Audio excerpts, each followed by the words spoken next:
Ragip Xhaka, babai I dy futbollistëve të shuar shqiptar Granitet dhe Taulant Xhaka, ka shkruar I emocionuar për një arritje të djalit të tij të madh, Taulantit, I cili ka marrë licencën nga Federata Shqiptare e Futbollit për trajner futbolli. Krenar për birin tim Taulantin, sot ai ka arritur një tjetër sukses në rrugtimin e tij profesional duke marrë licencën FIFA B për trajner futbolli.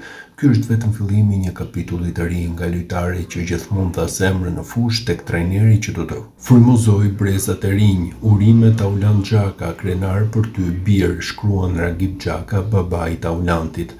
Taulant Xhaka vjen nga një familje patriotike nga Prishtina e Kosovës dhe ku për shkak të luftës me Serbinë u desh të emigroni në Zvicër, ku edhe sot jeton me familjen e tij. Në maj 2025 ai njoftoi tërheqjen nga futbolli I luajtur pas qindra ndeshjeve. Mesfushorja kushtoi të gjithë karrierën e tij pasi elit në Zvicër, përveç 2 sezoneve si I huazuar tek Grasshopper. Taulant Xhaka luajti dhe për fanellën e Shqipërisë për 31 ndeshje ku shënoi një gol atë ndaj Izraelit në shtator 2018. Mesfushori njoftoi tërheqjen nga kombëtarja në vitin 2021.